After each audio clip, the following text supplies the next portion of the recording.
2024 Redraft, now with actual evidence, sort of. Stay tuned to Legend Studio as we bring you the latest updates in NBA world of sports. An intriguing and practical exercise for evaluating an NBA draft class is the redraft. The fundamental query is straightforward: would we choose the same course of action today that talent evaluators took on that draft day, given what we now know from our many years of NBA experience? Let's talk about the 2024 draft today. The Washington Wizards selected the following players. 2nd overall, Alex Sarr. 14th overall, Bob Carrington. 24th overall, Keyshawn George. Later in the 2024-24 offseason, they traded for 23rd overall selection A.J. Johnson, and in the offseason acquired Dylan Jones, who was the 26th overall pick. The fun thing about redrafts, especially after a single season, is that many of the same factors apply. We have actual NBA information, but we're still trying to assess potential. What's a guy's ceiling? How likely is he to reach it? And does the player we're looking at fit within the team context? As it does on draft day, age matters. My PPA metric says Zach Edey was the most productive rookie on a per-possession basis. He was efficient on offense, plus 8.3 per 100 possessions relative to average, rebounded effectively, and was probably around neutral on defense. He was also 22, which while young in real life, is on the old side for a modern NBA prospect. He doesn't have the highest upside. The fun thing about redrafts, especially after a single season, is that many of the same factors apply. We have actual NBA information, but we're still trying to assess potential. What's a guy's ceiling? How likely is he to reach it? And does the player we're looking at fit within the team context?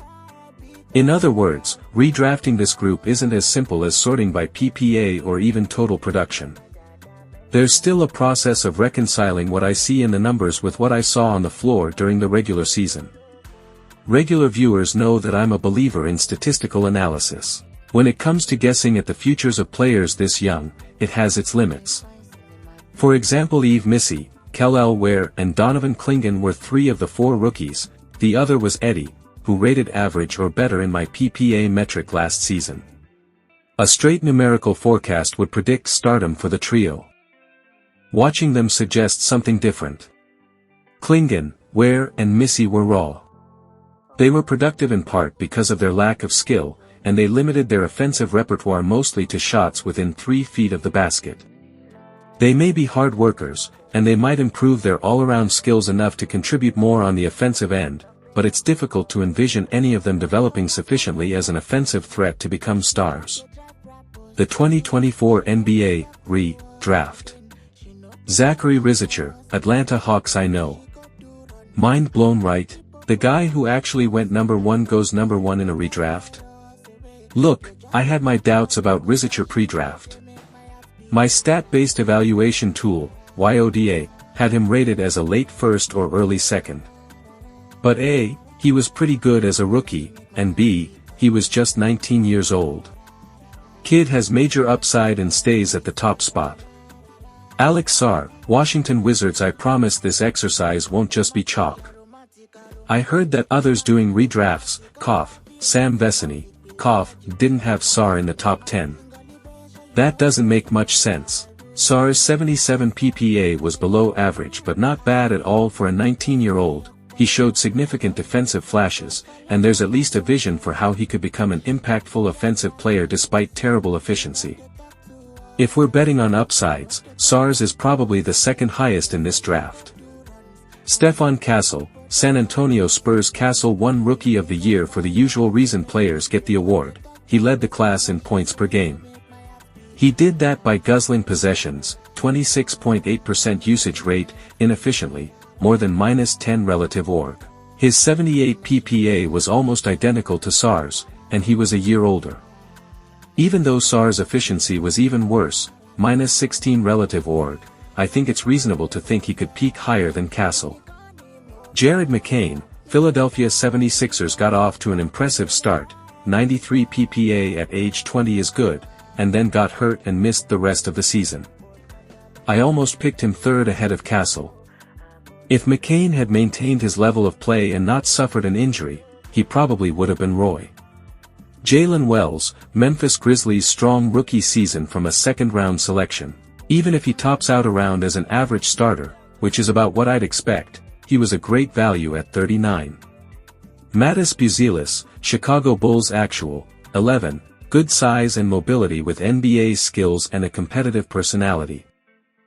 Donovan Clingan, Portland Trail Blazers. Eddie was better, at least in my eyes, as a rookie, but Clingan made a defensive impact as a 20-year-old rookie and has the size and physical tools to dominate at that end. If he can set screens, grab offensive boards and dunk on the offensive end, it'll be good enough. Kel Ware, Miami Heat rim running, defending, rebounding big man with good athletic tools. I strongly considered slotting Missy and Eddie ahead of him, in part because of the critical comments his coach made about him during the offseason. Still, the production was solid, and there's good reason to think his upside is higher than the other two. Yves Missy, New Orleans Pelicans rim running, defending, rebounding big man. I'd take arguments for Ware or Eddie ahead of him. Zach Edey, Memphis Grizzlies massive human being who's also a skilled basketball player. With Eddie, the question, and the reason he lands only 10th, is whether he has the mobility to survive defensively in high-stakes games. My guess is that he'll be too limited to thrive in the playoffs, but that he'll have a long career as a regular season innings eater if his team can construct the roster properly.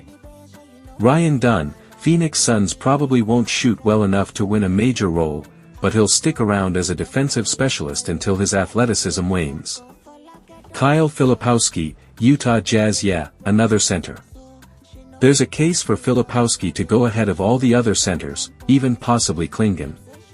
Good passer, good all-around skills.